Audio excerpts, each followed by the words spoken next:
aquí desde las Pléyades. Muy buenas noticias a mis entrañables amigos terrícolas, poseedores del planeta más bello y activo del sistema solar. Desde este cúmulo estelar más brillante y cercano al planeta de ustedes, visible a simple vista, vimos con alegría y admiración el progreso espacial de ustedes. Pudimos apreciar la cápsula espacial que estuvo en la estación que tienen a unos 400 kilómetros de altitud y el regreso y amartizaje en el Océano Atlántico cerca de México, en el Golfo de México. Prácticamente fue un éxito total. Es un avance para futuros viajes al espacio. Son unos primeros pininos que diríamos que ustedes están haciendo y que paulatinamente los van a llevar al éxito, conocer y visitar diferentes planetas de su mismo sistema solar.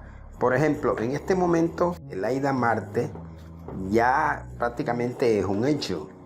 Ya han hecho investigaciones, cálculos, han mandado robots al análisis de este planeta. Saben que hay agua, que su gravedad es un poco más densa que la nuestra, es mucho más densa que el sistema estelar, pero ya en pocos años ya estarán pisando suelo marciano realmente. ¿Recuerdan ustedes que en el podcast pasado les dije que íbamos a hablar, que se va a abrir un nuevo segmento que se llama Misterios Científicos Imposibles o Increíbles, y que íbamos a hablar de la computadora que tiene más de 2000 años de antigüedad y el famoso hallazgo en Yakutia, estepa siberiana, Rusia, sobre cuerpo congelado de un bisonte que tiene unos misterios que se escapan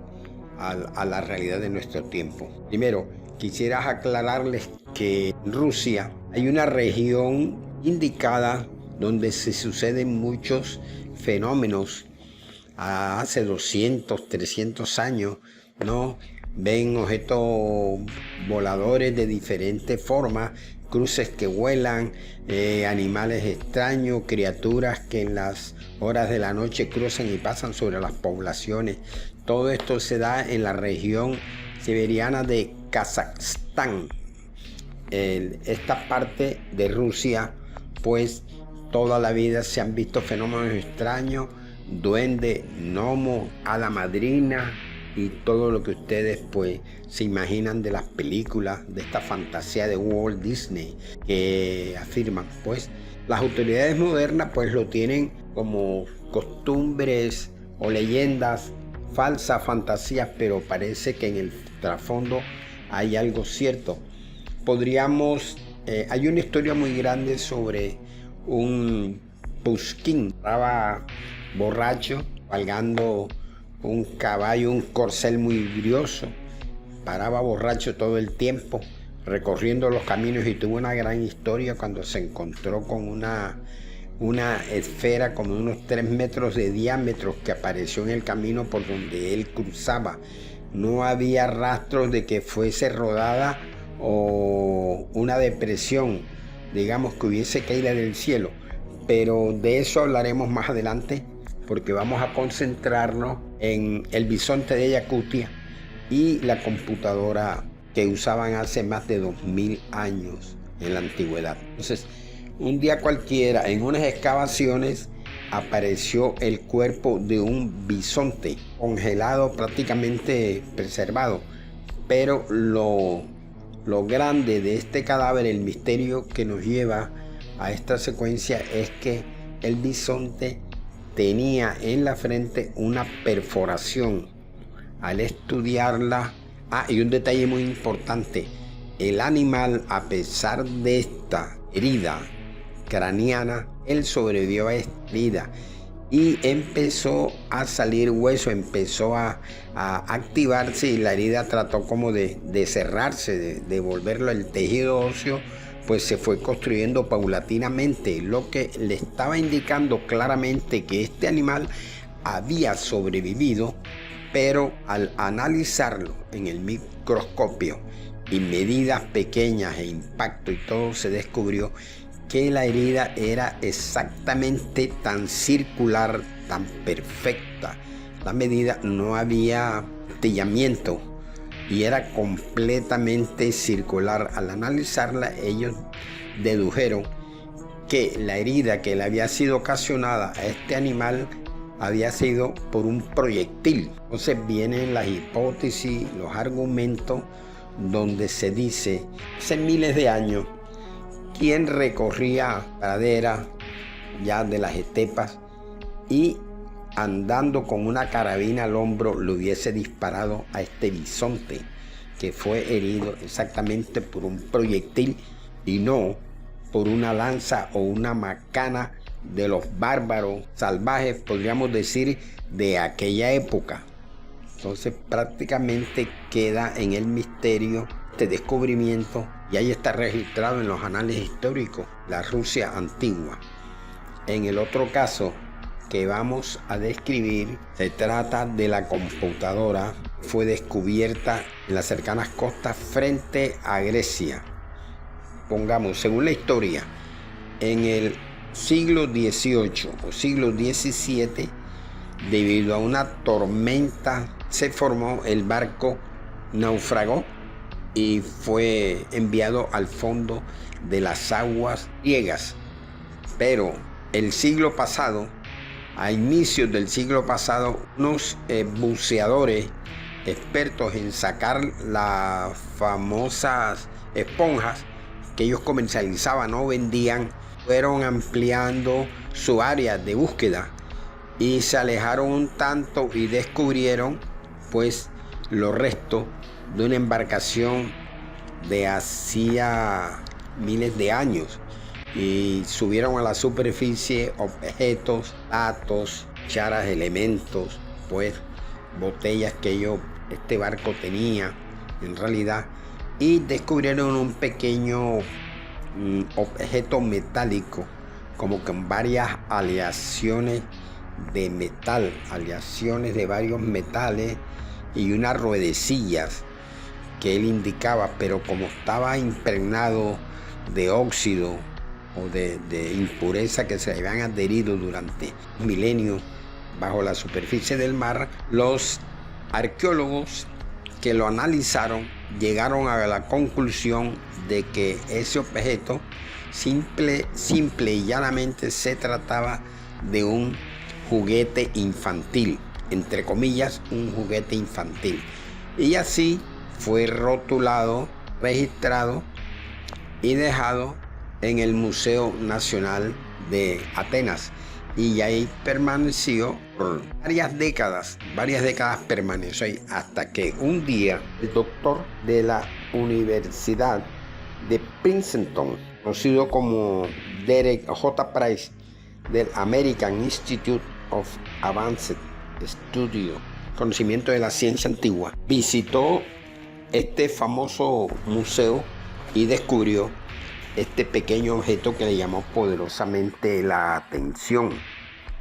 Este objeto, él hizo esta visita en el año de 1959 y él se sorprendió y sorprendió al mundo al descubrir que aquel extraño objeto que había sido rotulado décadas anteriores como un juguete infantil por las ruedecitas que tenía, era nada menos y nada más que un modelo de precisión mecánica del sistema solar de ustedes, que contenía réplicas del Sol, la Luna y algunas estrellas, así como de otros planetas, y al girar una pequeña polea en miniatura que movía un sistema de más de 45 complicados engranajes. O sea, esta pequeña polea, que a su vez tenía otras poleas más pequeñas, accionaban más de 45 complicados engranajes. Las poleas se movían a sus posiciones correctas, indicando posición del sol, la posición de la luna, de las estrellas, digamos, por ejemplo, las estrellas claves o interesantes como la Osa Mayor, que te están indicando pues la dirección hacia el norte. Y esto indicaba que estas personas que usaban esta computadora podían navegar de noche bajo la lluvia, bajo mal tiempo, pasar las columnas de Hércules, o sea, las columnas de Gibraltar, el estrecho de Gibraltar, cruzar el estrecho este, adentrándose hacia lo profundo del mar Atlántico y perderse completamente, y de igual manera regresar nuevamente a las costas griegas. Ahora, hay un detalle muy interesante. Esta pequeña computadora, que fue utilizada hace más de 2000 años, tenía unas instrucciones para su manejo, pero estaban grabadas en un griego antiquísimo. Entonces podríamos averiguar en qué momento pues se usaba ese idioma elemental, ese lenguaje elemental griego que daba instrucciones para poder dar con el manejo de esta pequeña computadora. Y entonces es un misterio completamente enorme y grandiosísimo. Aquí, quisiéramos o no, tenemos que hablar del gran navegante Cristóbal Colón. O sea, a más de un siglo y medio, cuando Colón descubre América, ya navegaban con esta computadora, ya que tenía una antigüedad de hace más de 2000 años. O en otras palabras, significa que hubo una involución en la navegación europea, porque recuerdan ustedes cuando Colón se decía que la tierra era plana, completamente plana. Cualquier embarcación que cruzase las columnas de Hércules, conocido hoy como el estrecho de Gibraltar, y navegase hacia cierto tiempo, pues caía a un abismo, puesto que la tierra era plana. Ya el barco caía a un abismo donde unos dragones inmensos devoraban el barco y se engullían a toda la tripulación. Entonces esa era una historia que se tenía porque la tierra era plana. Pero el gran almirante genovés, cuando él se casa con aquella señora, parece que ese matrimonio de él fue intencionado, puesto que su suegro tenía una biblioteca esotérica muy grande, y Colón, por unos libros precisamente escritos en griego que datan de hace 5000 años, le indicaban que la tierra era redonda y que más allá de las columnas de Hércules se encontraban una isla gigantesca, ¿ya?, llamada Antehilia, y que pasando Antehilia se podía llegar a un nuevo continente gigantesco y conocer nuevas tierras. Entonces, cuando Colón, con este conocimiento que él tenía en sí de que la tierra era redonda y que no existía, que la tierra no era plana y que los barcos iban a caer en un abismo y los dragones se los comían, no sé en qué momento hubo esa evolución en que, sabiendo hace 5000 años que la tierra era redonda, se llegó a decir que la tierra era cuadrada. Ahí sí no podríamos averiguar, o algunos de ustedes se tomen el trabajo o la tarea de tratar de informarnos pues por qué esos cambios que traen una enorme y grave involución.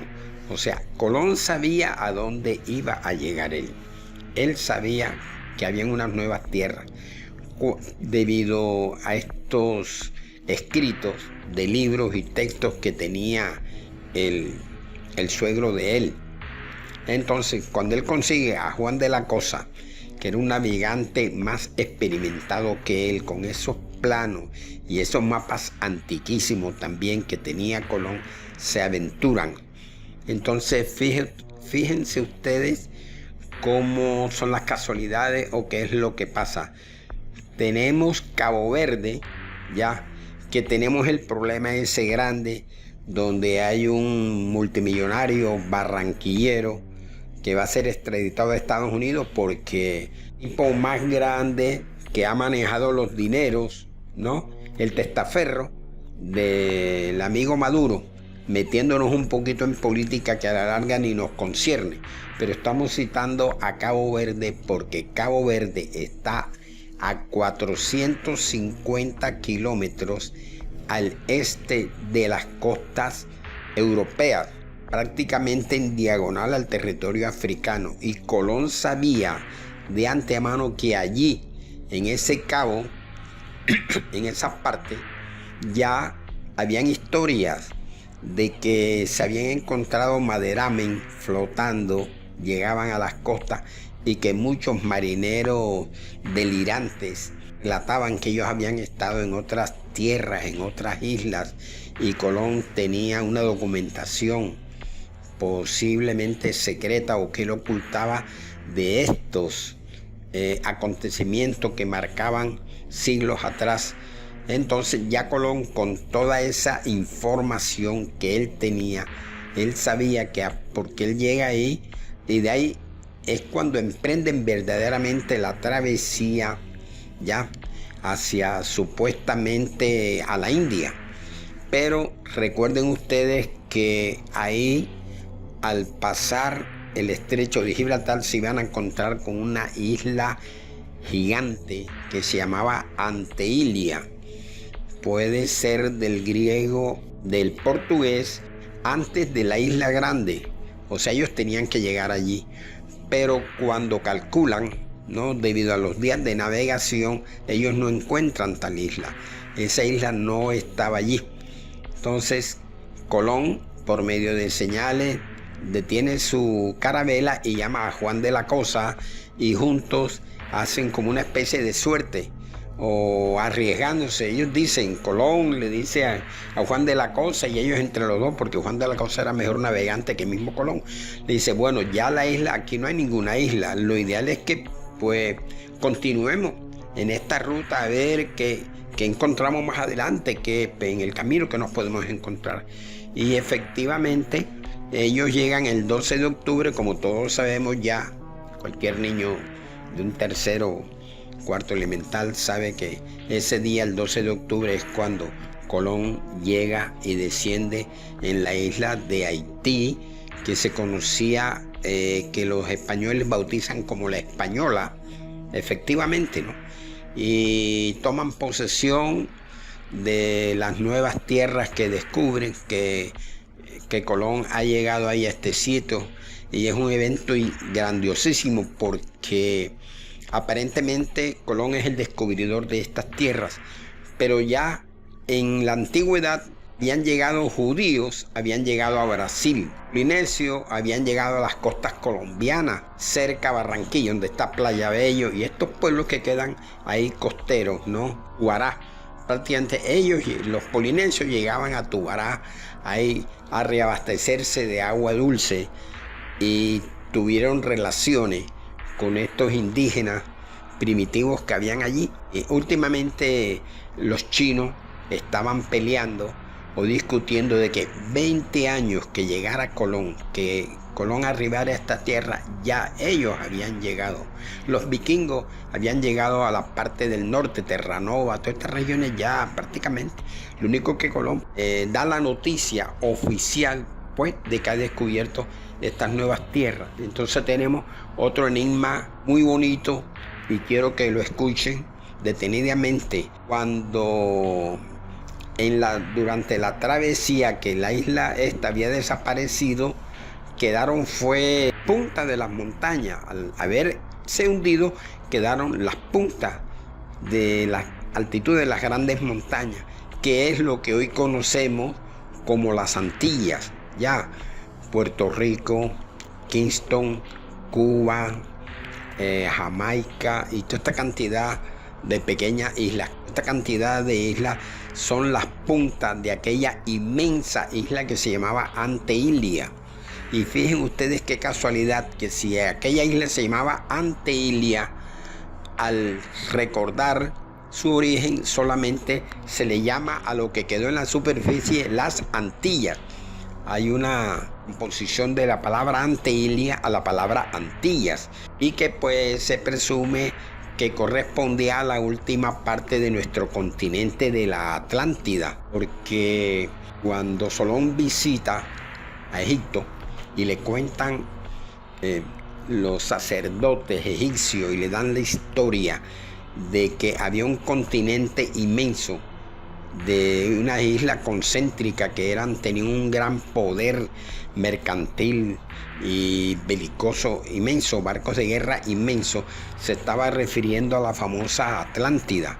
Pero cuando los sacerdotes le dicen a Solón que el mar se la engulló en una sola noche, los estudiosos, los geólogos, saben que eso es imposible, que un continente en una sola noche el mar se lo trague, porque eso no tiene ningún sentido y ese es un proceso inmenso.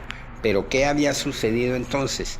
Que hay un Edgar Cayce, un visionario, que él dijo, en un sueño dijo que la Atlántida se hundió paulatinamente y que tomaron unos 40.000 años el proceso de hundimiento de la Atlántida y no en una sola noche, pero que el último, lo que quedaba de esta isla, de esta parte del continente de la Atlántida, se había hundido exactamente hacía 12.000 años realmente. Y hay una coincidencia, desaparece pues supuestamente la última parte que queda de la Atlántida hace 12.000 y pico de años, y es precisamente emerge la civilización egipcia y la civilización de los mayas.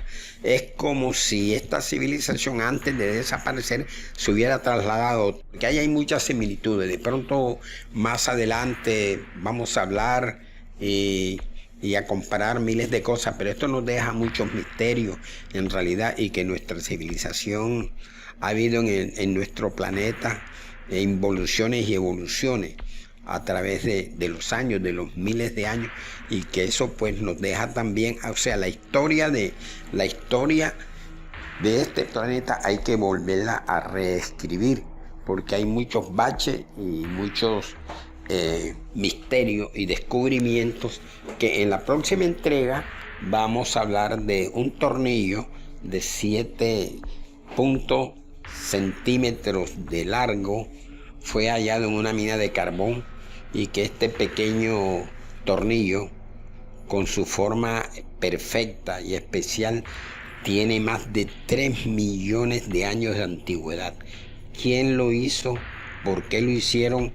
¿Qué usaban con ello? ¿O quiénes se encargaban de fabricar estas herramientas, esta clase de elementos, ya